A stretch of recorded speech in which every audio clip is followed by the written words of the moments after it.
एक बार एक व्यक्ति था। वह एक संत जी के पास गया और कहता है कि संत जी, मेरा एक बेटा है, तो न तो पूजा पाठ करता है और न ही भगवान का नाम लेता है। आप कुछ ऐसा कीजिए कि उसका मन भगवान में लग जाए। संत जी कहते हैं, ठीक है बेटा, एक दिन तू उसे मेरे पास लेकर आ जा। अगले दिन वो व्यक्ति अपने बेटे को लेकर संत जी के पास गया। अब संत जी उस बेटे से कहते हैं, बेटा बोलो राधे राधे। बेटा कहता है, मैं क्यों कहूँ? संत जी कहते हैं, बेटा बोल राधे राधे। वो इसी तरह से मना करता रहा और अंत तक उसने यही कहा कि मैं क्यों कहूँ राधे राधे। संत जी ने कहा, जब तुम मर जाओगे और यमराज के पास जाओगे, तब यमराज तुमसे पूछेंगे कि कभी भगवान का नाम लिया, कोई अच्छा काम किया? तब तुम कह देना कि मैं जीवन में एक बार श्री राधा रानी के नाम को बोला है, बस एक बार। इतना कहकर वह संत चले गए। समय व्यतीत हुआ और एक दिन वो मर गया। यमराज के पास पहुंचा। यमराज ने पूछा, कभी कोई अच्छा काम किया है? उसने कहा, हाँ महाराज, मैंने जीवन में एक बार श्री राधा रानी के नाम को बोला है। आप उसकी महिमा बताएं। यमराज सोचने लगे कि एक बार नाम की महिमा क्या होगी, इसका तो मुझे भी पता नहीं है। यम बोले, चलो इंद्र के पास, वही बताएंगे। तो वो व्यक्ति बोला, मैं ऐसे नहीं जाऊंगा, पहले पालकी लेकर आओ, उसमें बैठ कर जाऊंगा। यमराज ने सोचा, ये बड़ी मुसीबत है। फिर भी पालकी मंगवाई गई और उसे बिठाया। 4 कहार लग गए। वो बोला, यमराज जी, सबसे आगे वाले कहार को हटाकर उसकी जगह आप लग जाइए। यमराज जी ने कहा, ये क्या मुसीबत है, ये मुझे ही आगे कहार बना रहा है। यमराज जी ने ऐसा ही किया। फिर सब मिलकर इंद्र जी के पास पहुंचे और बोले, एक बार श्री राधा रानी के नाम लेने की महिमा क्या है? इंद्र बोले, महिमा तो बहुत है, पर क्या है ये मुझे भी मालूम नहीं।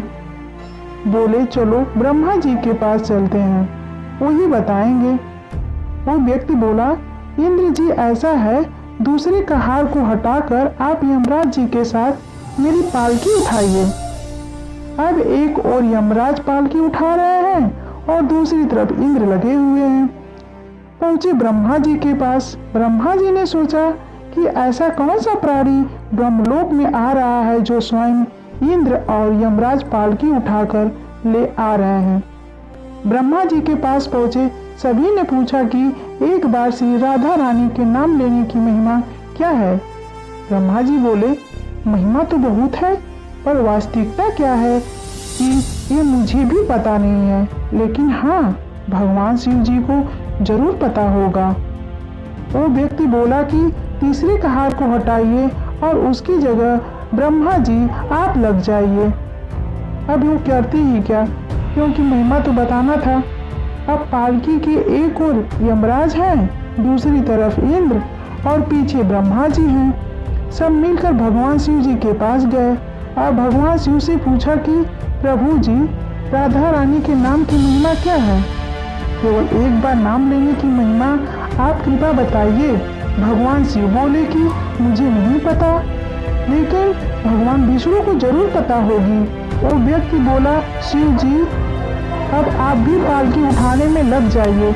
इस प्रकार ब्रह्मा, शिव, यमराज और इंद्र चारों उस व्यक्ति की पालकी उठाने में लग गए और विष्णु जी के लोग पहुँचे। विष्णु जी से पूछे, एक बार श्री राधा रानी के नाम लेने की महिमा क्या है? विष्णु जी बोले, अरे, जिसकी पालकी को स्वयं मृत्यु का राजा यमराज, स्वर्ग का राजा इंद्र, ब्रह्मलोक का राजा ब्रह्मा और साक्षात भगवान शिव उठा रहे हों, इससे बड़ी महिमा क्या होगी? जब सिर्फ एक बार श्री राधा रानी नाम लेने के कारण आपने इसको पालकी में उठा ही लिया है, तो अब ये मेरी गोद में बैठने का अधिकारी हो गया है। व्यक्ति बोला, हे श्री हरि, आपको मेरा सत सत प्रणाम। आज मरने के उपरांत मुझे जो ठाठ मिला, वो भी मेरे उस वक्त के सिर्फ एक बार राधा नाम का उच्चारण से। जब मैं राधा नाम लेना नहीं चाहता था। धन्य है राधा रानी, जिनका प्रेम और भक्ति अपने भक्तों के लिए उदार है। राधा रानी, आपको मेरा नमस्कार है।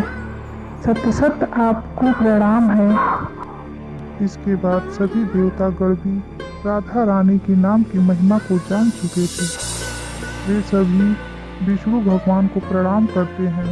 तत्पश्चात वहाँ फूलों की वर्षा होती है और सही में राधा नाम की कृपा जिस पर हो जाए, उस भक्त की सारी दुख दूर हो जाता है और वो मोक्ष को प्राप्त होता है। श्री कृष्ण ने स्वयं कहा है, जो केवल रा बोलते हैं, मैं सब काम छोड़कर खड़ा हो जाता हूँ, और जैसे ही कोई धा शब्द का उच्चारण करता है तो मैं उसकी ओर दौड़ लगाकर उसे अपनी गोद में भर लेता हूँ।